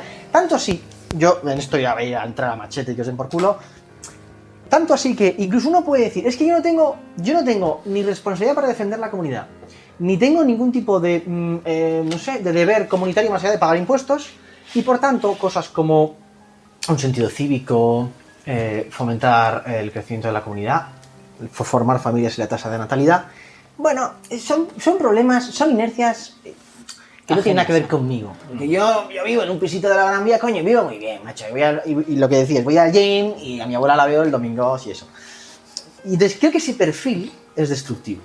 Sí, pero bueno, también tiene ahí una cosa que se llama difusión de la responsabilidad en las ciudades, que bueno, es un experimento bastante clásico, psicología. Entonces, bueno, había un caso de que en Estados Unidos, no me acuerdo dónde, pero bueno, en una calle, estaban oyendo como estaban robando a una mujer y de hecho la estaban matando. No era una calle muy ancha, estaban todos los vecinos, y ¿quién salió a ayudarle? Nadie, por la responsabilidad de la o sea, la difusión de la responsabilidad. Entonces, claro, pasa eso en un pueblo, o simplemente vas por el metro, me duele una pierna o te caes, a lo mejor pasa el anciano o la gente que pase por el pueblo, no hay mucha gente, pasan de vez en cuando, pero coño, en cuanto te ven, van corriendo a ayudarte, lo que sea. En el metro te puedes desmayar perfectamente y bueno, pues siempre hay alguno, pero es pues como pasan. Es la hora de ir al trabajo y ahí te quedas porque tengo que ir. Hay un caso muy famoso de hace muchos años también, que fue en el Sena, en París. Un niño se ahogó, no sé nadar, se cayó al Sena y nadie se tiró al agua a auxiliarlo, y lo estaban viendo, pues fíjate, ahí pasaba. Entonces yo creo que tiene que ver lo mismo con esto de los cuidados. Es decir, ahora estamos muy obsesionados con que el Estado pueda cubrir las necesidades sanitarias de la tercera edad, lo cual a mí me parece loable, pero es que la responsabilidad primera es de la familia, macho. Entonces, ¿qué es lo que al final hacemos en la ciudad, en este difusor de responsabilidades? Bueno, pues que se provea una asistencia. No voy yo a preocuparme de mi padre o de mi abuelo, coño, que tengo que ir al gym. Entonces, creo que a veces hay mucho de eso, que es que el Estado, que los poderes públicos o en una empresa privada se encargue de hacer aquello que en realidad es mi responsabilidad.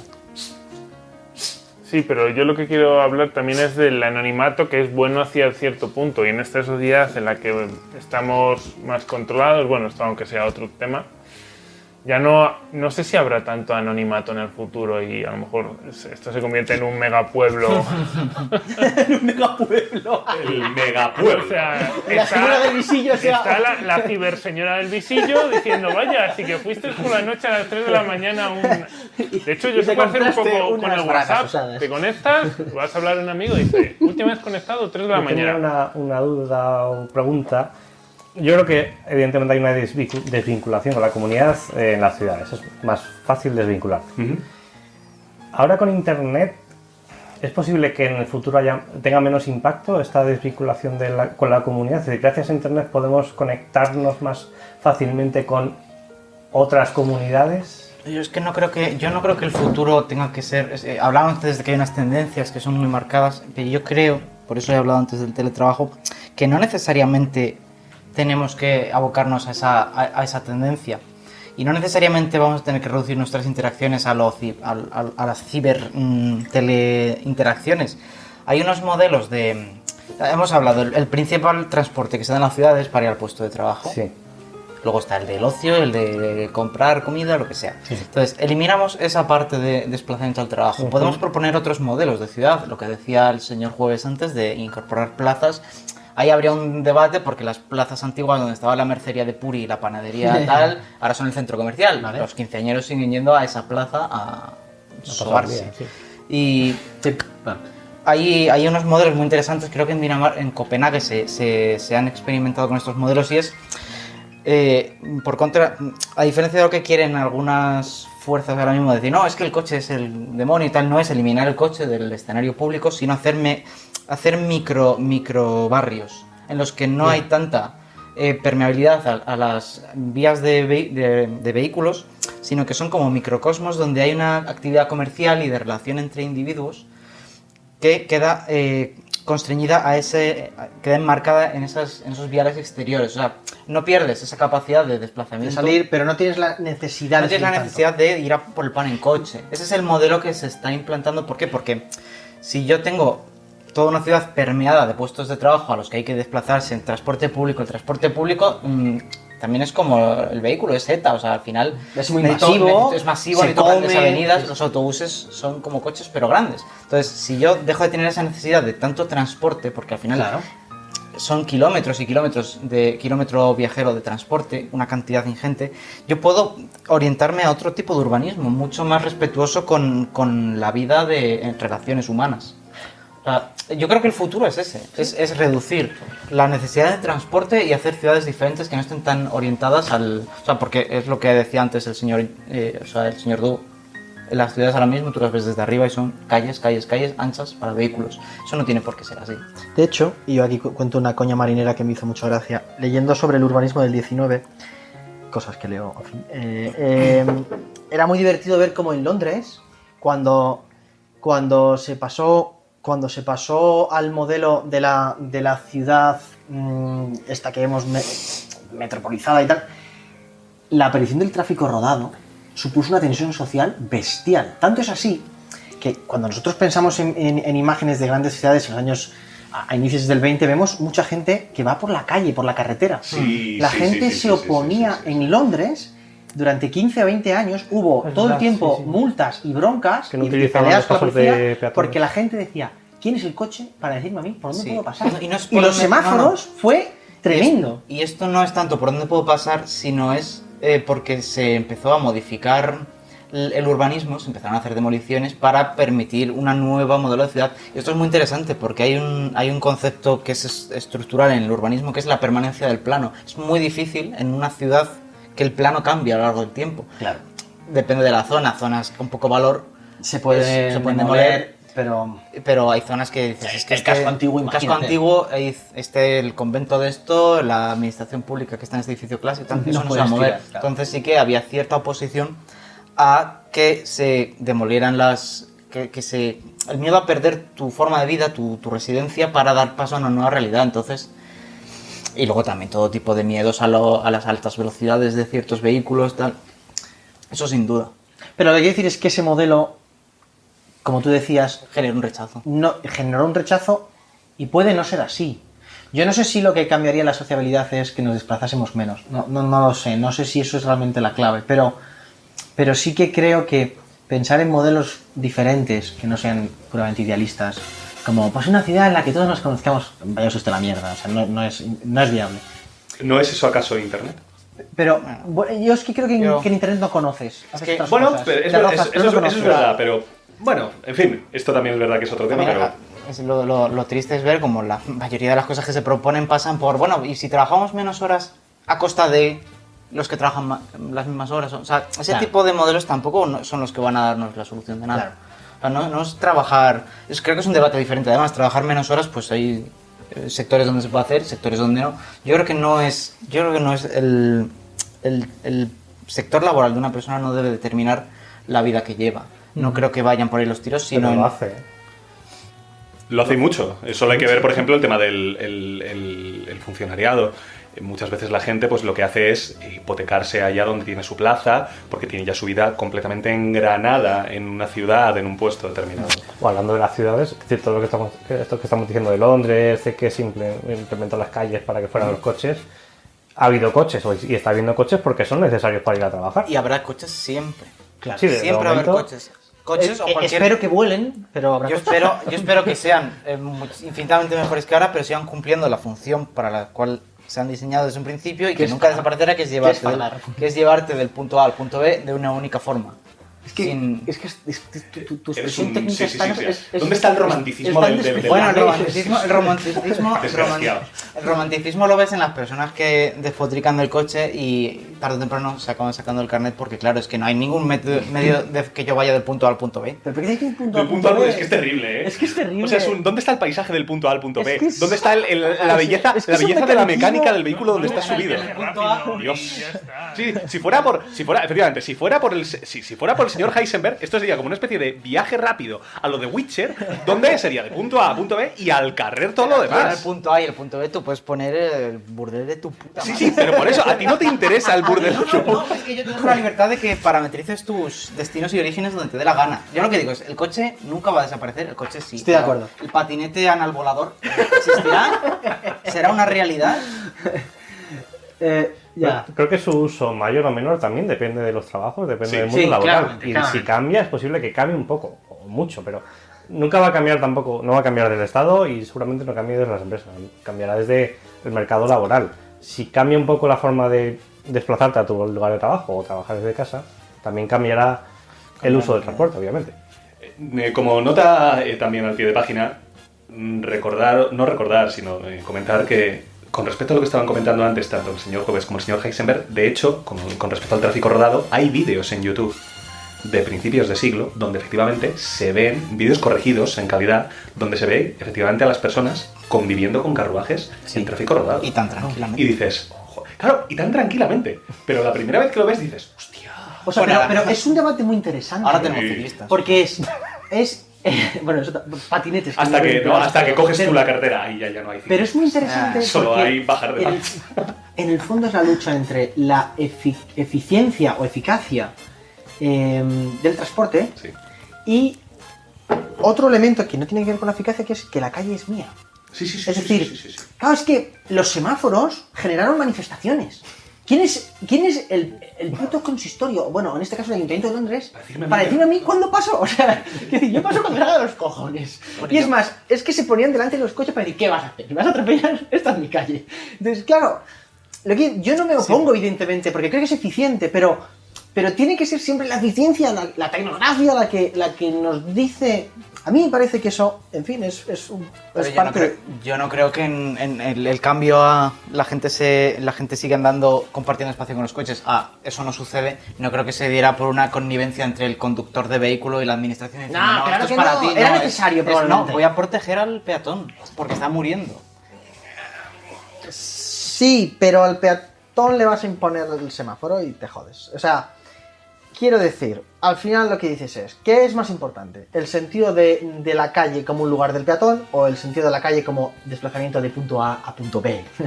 Entonces lo que se impone es de punto A a punto B, que creo que es legítimo, pero yo lo que cuestiono es que es una excesiva presencia de la tecnocracia. Yo creo que en la medida en la que no cambie el sistema laboral y otro que es el sistema de consumo, estamos atados a un ritmo de vida trepidante, a un desplazamiento constante y a ver a tu abuela una vez al mes. Y es quizá la pregunta más potente que de alguna manera nos ha llevado circulando y dando vueltas durante todo este ratito, que es ¿cómo podemos solventar los problemas que nos supone la ciudad del siglo XXI a día de hoy?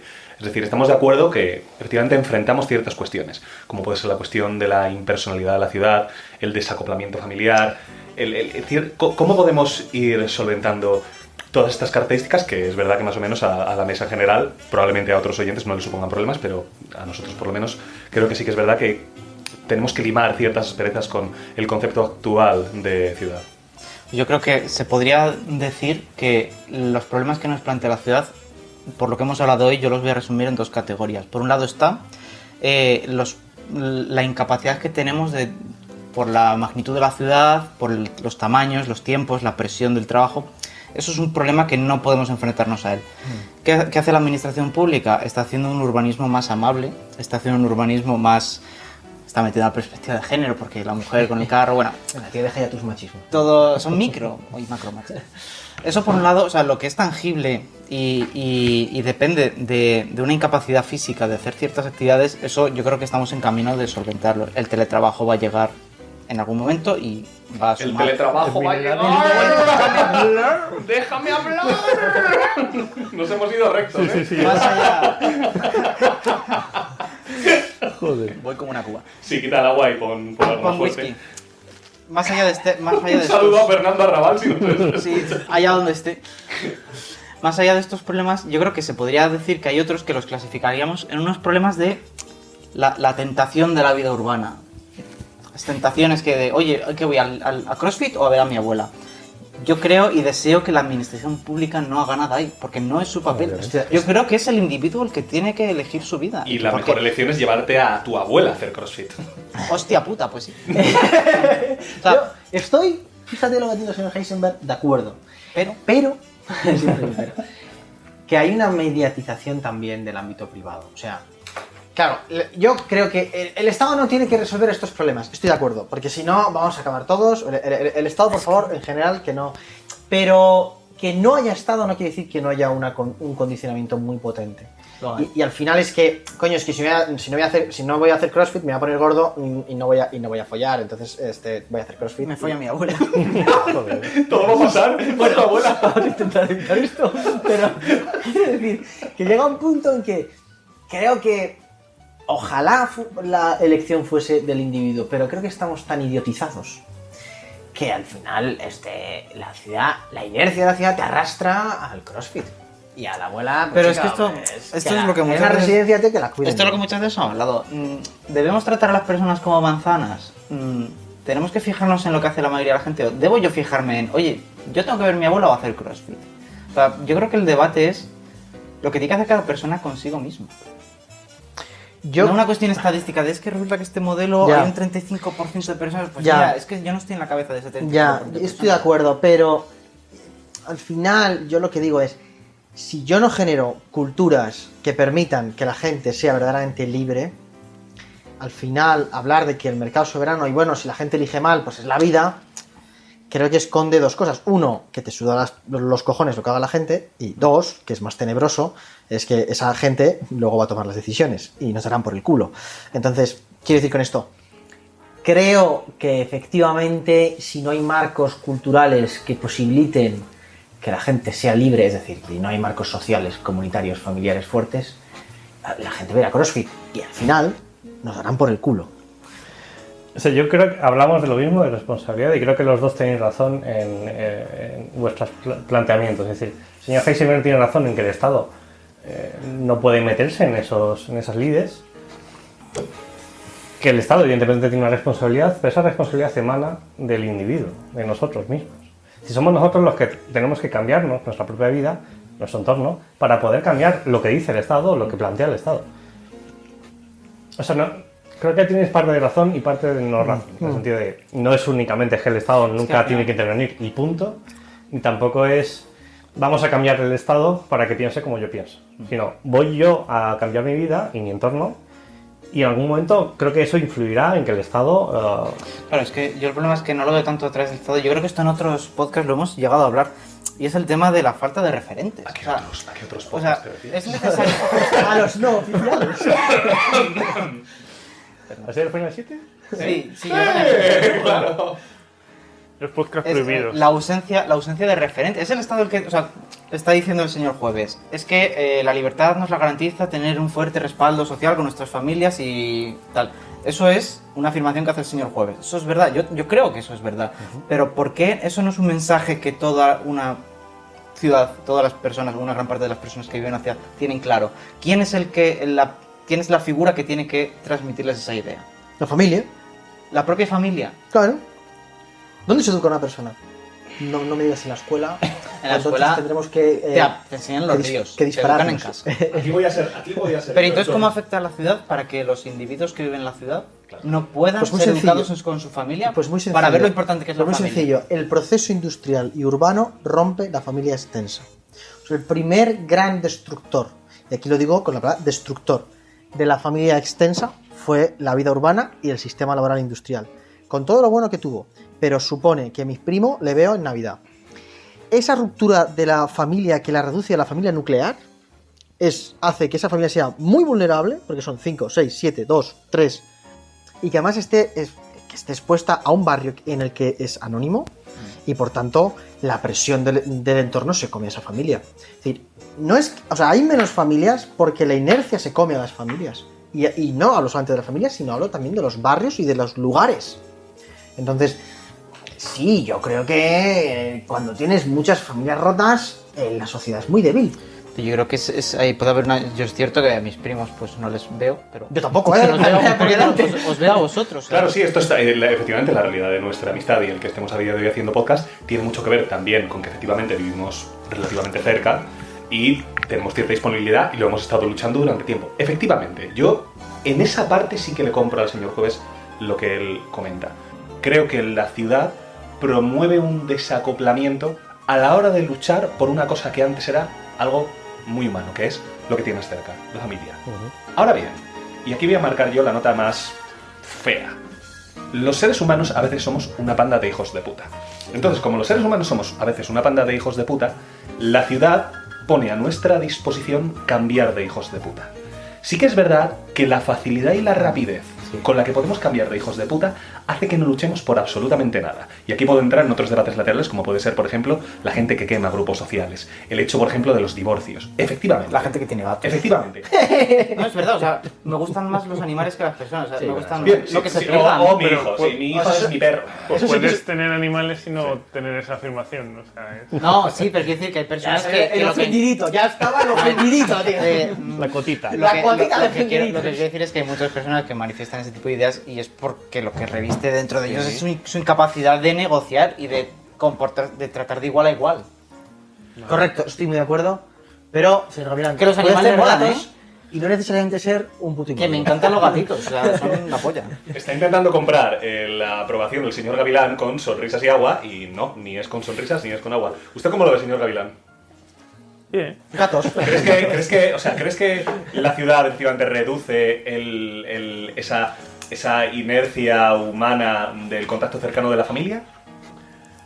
Yo creo que sí, pero no sé si es tanto la ciudad como la cultura actual, no lo sé. Sí, que sé no hasta necesariamente qué sea punto, no- la ciudad la responsable. Porque el tema de... Por ejemplo, yo tengo una familia extensa que vive más o menos en pueblos y al final se acaban viendo los que más se llevan entre sí. Luego se van viendo los otros, quizá con...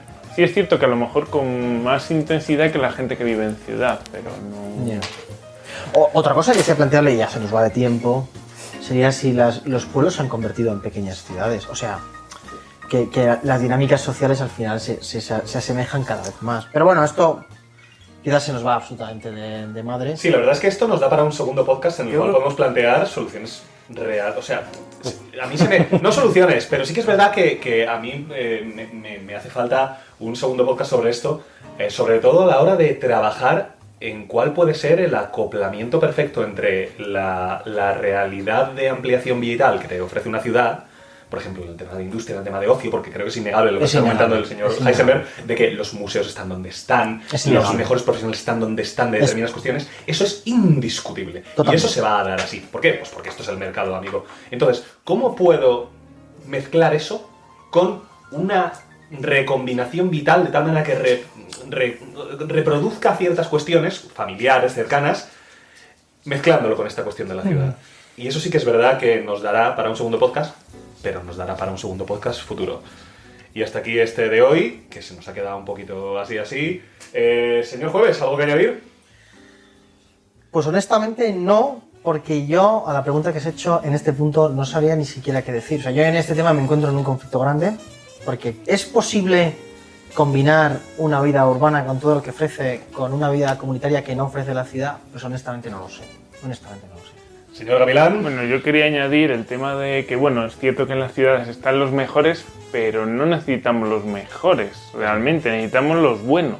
¡Ojo! Esto me gusta. Porque a veces lo mejor es el enemigo de lo bueno y eso, o sea, quiero decir, teniendo lo mejor y luego no teniendo lo mejor es un vacío bastante grande. O sea, quiero decir, está bien, si tienen lo mejor, pues tienen lo mejor y ya está, pero creo que lo bueno es más importante. Tener buenos profesionales de lo que sea, a lo mejor no es el mejor dentista, a lo mejor no es el mejor peluquero, pero es bueno, sabe lo que está haciendo y es un buen profesional. Bueno, aquí yo entraría a discutir si uno quiere ir a un buen dentista o si tiene la oportunidad de ir al mejor dentista. Yo aquí dos cosas, discutiría un poco esto último que ha dicho el señor Gavilán, porque no es tanto el mejor en sectores que son tan asistenciales, sino el mejor en ciertos sectores que, debido a la globalización, o eres el mejor o no eres. O sea, o eres el mejor arquitecto o no eres, no tienes un papel. Entonces, ese es el papel un poco, y en la ciencia igual. La ciencia tiene una parte de competitividad enorme. En otro sentido, bueno, yo creo que sí que es necesario, como decía el señor John Doe, hacer otro podcast un poco afilando las cuestiones más prácticas y de futuro. Y... señor Sotomonte. A mí me gusta el planteamiento de pensar y buscar soluciones, a buscar cosas positivas quizás en otro podcast. Y quería hablar un poco de la responsabilidad, vuelvo a lo mismo. Cuando hablamos de los políticos, siempre decimos que los políticos son un reflejo de la sociedad. Por tanto, somos nosotros mismos los que debemos cambiar para cambiar la sociedad. Entonces, a partir de ahí es donde puedo buscar unas soluciones, a partir de uno mismo. Es único y exclusivo, no puedes buscar una solución estatal si tú mismo no crees en ello. Sí, creo que si nos entregamos demasiado al paternalismo estatal vamos a acabar fracasando, como estamos, parece, fracasando en otras instancias de la vida política a día de hoy. Pero volvemos a lo mismo. Quizá de verdad, honestamente creo que esto da para un segundo podcast, porque me parece un tema fundamental y de actualidad. O sea, ¿cuál es la realidad que respiramos cuando salimos a la calle? Pero esto será en otro podcast. Muchas gracias por escucharnos. Un saludito del señor Doe. Señor Sotomonte, buenas tardes. Señor Gavilán, buenas tardes. Adiós. Señor Jueves, buenas tardes. Sed buenos. Señor Heisenberg, buenas tardes. Y nos vemos en próximas ediciones. Un abracito, comed bien, comed sano. Adiós, adiós. Ojo.